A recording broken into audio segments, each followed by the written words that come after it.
What's going on, ladies and gentlemen? It's Michael here and welcome to FudgeMuppet. Today I've got a highly requested Skyrim remastered build to share with you guys, and it's one for the Daedra worshippers among you. This is the Acolyte. We also have a brand new Skyrim build coming this week, and we're actually aiming on having a remastered build and a new modded build every single week for the next few weeks, so get pumped. The Acolyte dedicated his life to the Daedric prince Mehrunes Dagon and the revival of the infamous cult known as the Mythic Dawn. Devoted to the Daedric prince of destruction and chaos, the Acolyte was visited in a vision by the mighty Dagon, and now, wielding his legendary artifact Mehrunes' Razor alongside an arsenal of flesh-charring fire spells and an army conjured from Oblivion, the Acolyte will spread the word of the Mythic Dawn through sheer power and domination. Those who don't heed his preaching will either bow down before him or lose their heads. Primarily, this build plays as a pyromancer, and your dagger is for backup. Now, something that I thought was actually really cool was that we can utilize a lot more of the Dragonborn theme here. So if you've seen our video on Mankar Cameron, who was the leader of the Mythic Dawn, being a Dragonborn, then you'd know that in his commentaries, he mentions that at one point he learnt to speak another tongue, which allowed him to speak fire. This is assumed by many to be the Thum,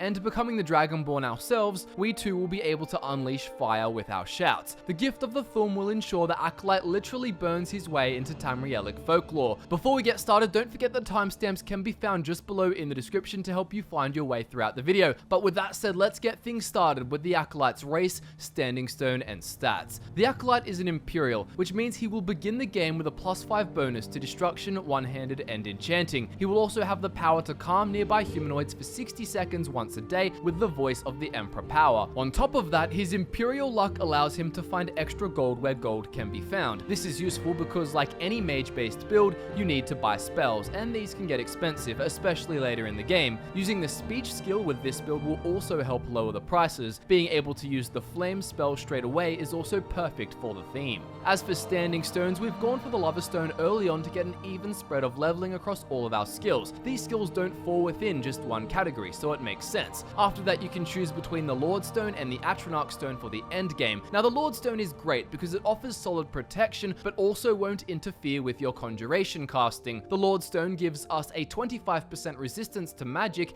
and 50 more points of armor rating. Not bad, especially when you consider it's extremely close to the Shrine of Mehrunes Dagon. It's almost as if it was meant to be for the Acolyte. On the other hand, the Atronach Stone technically offers better protection, granting you 50% spell absorption, which is just sensational. But for this build, the stone is hindered somewhat by the fact that your summons will occasionally be absorbed by your spell absorption. This is more of an annoyance than a real problem, but it's still a valid reason to go with the Lord Stone if you want your battles to be as clean as possible. It's not like we're also using Alteration and have the Atronach perk, which would add even more spell absorption on top, and therefore increase the frequency of the interference with conjuring. So ultimately, the choice is yours. The Acolyte will have a stat spread of 50% health to keep him alive without flesh spells and armor, and 50% magicka for non-stop inferno chaos. The casting costs of the Acolyte spells will be brought down considerably by enchanting later in the game, but not entirely removed. You'll lower your casting costs by 50% or so, and at this point you can prioritize your health, but only if you need to. If you're scorching your opponents non-stop without ever coming close to dying, then you can just hammer that 50-50 stat spread investment permanently. Now let's dive into our expanded backstory. The Acolyte was born and raised in the Imperial City. His father was a member of one of the organizations formed after the dissolution of the Mages Guild, the Synod. His mother was a relatively gifted enchanter who used her talents entirely for money. She augmented jewelry and clothing to sell in the market district to wealthy spenders. She couldn't care less about using her talents for the good of others, as she believed that she would only ever provide temporary solutions to foundational problems. Either way, she was still a kind person to those she cared about, and from a young age she taught the Acolyte basic enchanting lessons. His father also taught him some basic spells, but his mother knew of these too, and often ended up as the one teaching him everything while the father was away on risky but important expeditions. The Acolyte was also encouraged to explore the city and learn things that interested him, and for most of his learning years, it was history that fascinated him. He couldn't help but feel like he was born in an uneventful time. Remnants of wars concluded only years before his birth still lingered, but he felt though the gods had grown own quiet. He read about the adventures of soldiers from various wars throughout the ages and longed for their sense of purpose. How lucky they were, he thought, for being born with a mission and a sense of identity. He wondered if they had wished they had a comfortable life like his, but deep down he knew their tougher lives were more fulfilling and less meaningless. The Acolyte had a paid tutor too,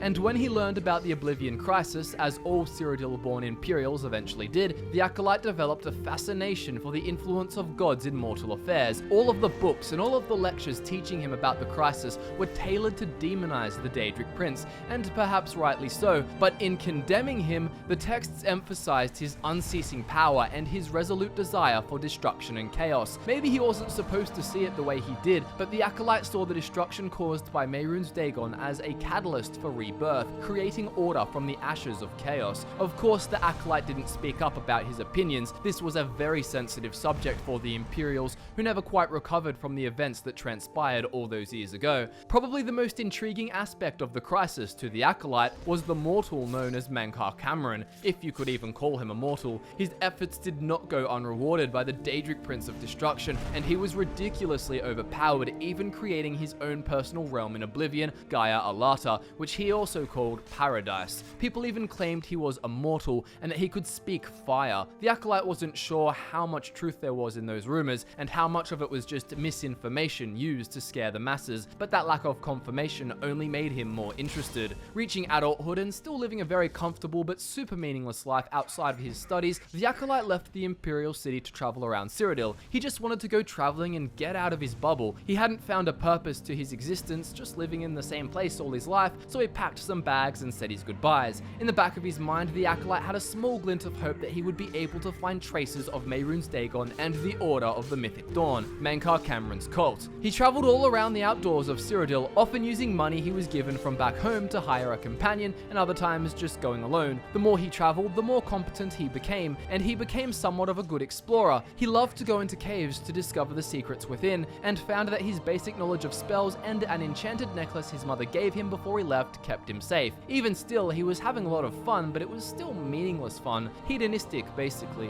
What was the point, he thought? He had also become more and more saddened by the idea that he still hadn't found out anything about the Mythic Dawn. His search was probably going to be fruitless, as after the conclusion of the Oblivion crisis, the Empire was thorough in quashing all remaining influence that Dagon's order had in the land. After a couple of years traveling the province, the Acolyte made his way back to the Imperial City from the northeast. He was passing north of Shaden Hall when he stumbled upon a well-hidden cave with an old louse-infested wooden door blocking the entrance. Interest piqued as always, he cast a small fireball at the door. The rotten wood didn't put up a fight, smoldering to cinders at the mouth of the cave. After briefly checking to ensure he was alone, he ducked into the cave. Inside, the air was stale and the scent was like that of an overturned stone buried deep in the soil, undisturbed for a long time. Brushing away cobwebs, he made his way deeper and deeper into the cavern until the narrow stone corridors emerged into an antechamber. The Acolyte snapped his fingers, creating a small flame which balanced on his middle fingertip. The room descended into a large pit, illuminating a small portion of the darkness with his flame. He could just about see some stone pyres. He lit the two closest to him and then the others behind it. Suddenly, the layout of the chamber became very clear, and far at the back of the room stood the remains of an old, decaying statue. A hulking figure with 4 arms and 1 bladed hand loomed over him, Mehrunes Dagon. In front of the shrine was a sacrificial altar, and on top of that he found 4 dusty tomes, the Mythic Dawn commentaries. He sat by the light of the pyre and read from the books. Beneath the dust, much of the writing had faded, but he could make it out if he squinted hard enough. One part was far less faded than the others. It read, "And no first a reassurance, Mankar Cameron was once like you, asleep, unwise, protonymic. We mortals leave the dreaming sleeve of birth the same, unmantled save for the symbiosis with our mothers, thus to practice and thus to rapprochement, until finally we might through new eyes leave our hearths, without need or fear that she remains behind. In this moment we destroy her forever and enter the domain of Lord Dagon." Inspiration welled inside of the Acolyte, and he placed the rare tomes in his travel pack. He would need to study every word of these texts, though he couldn't let anyone see him. Such sacrilege could see him in a lot of trouble. That night he was overcome by an immensely vivid lucid dream. He hovered high above the Imperial City, the world below him ablaze. He looked to the horizon, where he could make out the microscopic strands of Aurora Borealis in the distance. An ethereal face coalesced from a few nearby clouds, and the amorphous shape solidified into a visage of Dagon himself. Dagon told him him he was traveling the wrong way. He said the Acolyte must abandon his journey south, instead looking north to the land of Skyrim. There he would find Dagon's shrine. There he would eventually be rewarded for his research and undying search for Dagon's teachings. In Skyrim he would re-find the Order of the Mythic Dawn,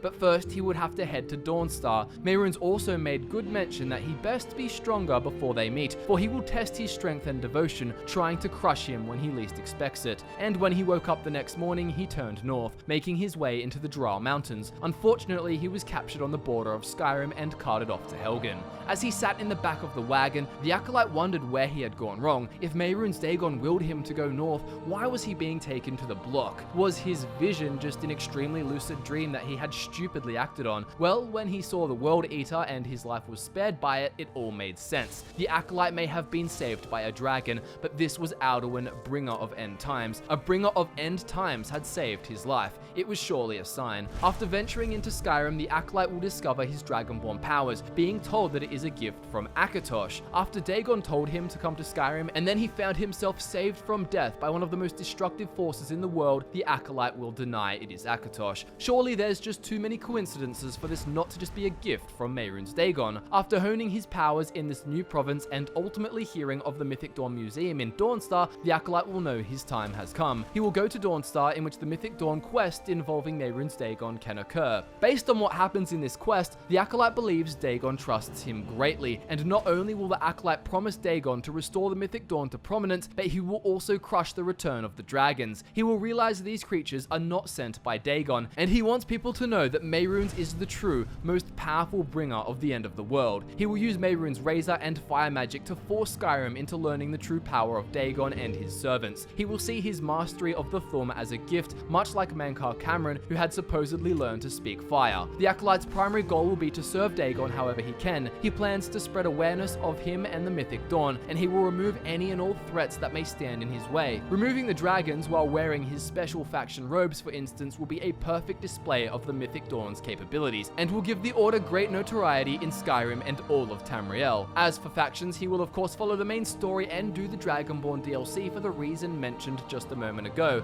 Another benefit of the Dragonborn DLC is gaining access to the Black Books. A couple of these will be perfect for the Acolyte's role-playing and playstyle. I'll explain how soon. He will also prioritize the Mehrunes Dagon quest, getting his hands on Mehrunes' razor as soon as he's ready. He will join the College of Winterhold to increase his magical powers and also to infiltrate their faction, eventually ensuring a Mythic Dawn member himself is their leader. You can also follow the Dawnguard DLC if you would like to, however he won't side with the vampires as he is loyal to Dagon, not the other Daedric princes and their creations. Now that we have the Acolyte's backstory, role-playing and factions cleared up, let's take a look at how it will all come together in his skills, spells, shouts, perks, and playstyle. The main skills for this build will be one-handed destruction, conjuration, enchanting, and speech. Before we get in depth with the specific perks, the following spells, shouts, and powers will be important to pick up in your travels. You'll want your typical fire destruction spells like Fireball and Incinerate, as well as Flame Cloak for protection and damage against melee attackers, and Fire Runes too. Your conjuration choices will be Flame Atronachs and Dremora Lords. The Black Book, known as Untold Legends, gives a special power allowing you to summon a Dremora Merchant, and this power fits in nicely with the theme too. The other Black Book power we recommend getting is the Dragonborn Flame power from the Epistolary Acumen book. This will bring a fireworm to life whenever you kill a foe with your Fire Breath shout. On that note, make sure you get that Fire Breath shout not only for its effectiveness, but also as that sweet reference to Mankar Cameron. But with all of that said, let's take a look at those essential perks. First up, we have One-Handed, and while the Acolyte may not be a trained soldier, he just so happens to have a legendary Daedric artifact in his possession, giving him the ultimate edge over his enemies. Quite literally an edge, as Mehrunes' razor is renowned for being notoriously sharp, capable of instant killing anyone with a chance of a fatal wound. From the One-Handed skill tree, take the middle branch up to Savage Strike. Pretty straightforward stuff here. Savage Strike will improve your power attack damage by 25% and will open the door to decapitation finishes. Next comes Destruction, and this is more than just a school of magicka to the Acolyte and the new Order of the Mythic Dawn. Destruction is Mehrunes Dagon's sphere, and the Acolyte will use destruction spells to ravage the rivals of his Daedric prince. From the Destruction skill tree, go for the full first branch and the fourth branch up to Expert Destruction, as well as Rune Master, then take the full far right branch. Rune Master will will allow you to place runes 5 times as far away, and 2 ranks of augmented flames will improve your fire destruction spell damage by 50%. Like Menkar Cameron and his Paradise, and Mehrunes Dagon in the Deadlands, the Acolyte harnesses the power of alternate realms to get the one-up on his foes. He can conjure an Atronach built of flames, and he can even bring forth a Dremora warrior in the flesh to pledge its mortal coil in his name. From Conjuration, take the left branch up and around to Twin Souls, and then the right-hand branch up to Expert Conjuration. Twin Souls will let you have 2 summons simultaneously. Elemental Potency will make them both 50% stronger, and Atromancy will make them last twice as long. If he is to bring about the second coming of the Mythic Dawn, he must dress in the sacred robes, and while they have a priceless significance to him and all of Dagon's worshippers, they're hardly capable of blocking an axe to the heart. Instead, the Acolyte will enchant some of his gear with powerful effects to counter his weaknesses and enhance his strengths. From the enchanting skill tree, follow the middle branch up to and including extra effect. Finally, we have the weapon of choice for any preacher. If the Acolyte is to convert the mindless mortals into revering Mehrunes Dagon and his order, he must have a way with words. From the speech skill tree, grab the full left-hand branch. Assuming you'll be taking whatever you please in your travels, Fence is also nice to have for selling off stolen goods to any vendor. With all of those skills, spells, shouts, and perks in mind, this is how the Acolyte will play in combat. The first thing you want to do is dual cast Flame Cloak, then conjure 2 Daedra, whether they be Flame Atronachs, Dremora Lords, or a combination of the 2. You can pick what's best depending on the situation you find yourself in. Obviously for range, go with Flame Atronachs, and for melee, go with Dremora Lords. Then switch to Fire Destruction magic spells dual casted, releasing Fireballs for area damage and Incinerate for high solo target damage. Using runes wherever you see good opportunities is also a wise idea, and they look really cool too, kind of like a page from the Mysterium Xarxes. Burn your foes to a crisp with your Fire Breath shout as often as you can, especially where you can ensure the Fire Breath kills them or that they die while still taking damage from your Fire Breath shout. If successful, you'll have a Fire Worm rising from the ashes to fight alongside you. This can look really cool in the playstyle. You can also switch to using Destruction in one hand with your dagger in the other. That's always a good plan when your magic reserves are running low but you still want to dish out lots of damage. As for gear, we will of course go for the Mythic Dawn robes, boots, and gloves, then wear a ring and necklace of your choice for extra enchanting slots. Enchant both pieces of jewelry with Fortify Conjuration and Fortify Destruction. Enchant the gloves with Fortify Magicka and Fortify Carry Weight, then the boots with Resist Shock and Resist Frost. When you kill Silas, you can acquire the Mythic Dawn robes from him, but these aren't hooded. If you want the hooded version, you'll need to get them from the museum. Inside the display case, you can find the hooded variant on the left-hand side. The only other thing to do is get your hands on the Mythic Dawn commentaries for safekeeping purposes. You can't trust those in the hands of anyone but Dagon's Chosen. They are also in the museum, as is a fragment of the Mysterium Xarxes. And there you have it, guys. Subscribe to the channel if you're new and want more Skyrim builds. We've got plenty more remastered and brand new modded ones coming along. If you enjoyed this video and our other videos on the channel, please give this video a like if you want to help support us. Don't forget, we've put timestamps in the description below for all of your video navigation needs. Thank you guys so much for watching. I'm Michael, and I look forward to nerding out with you again very soon.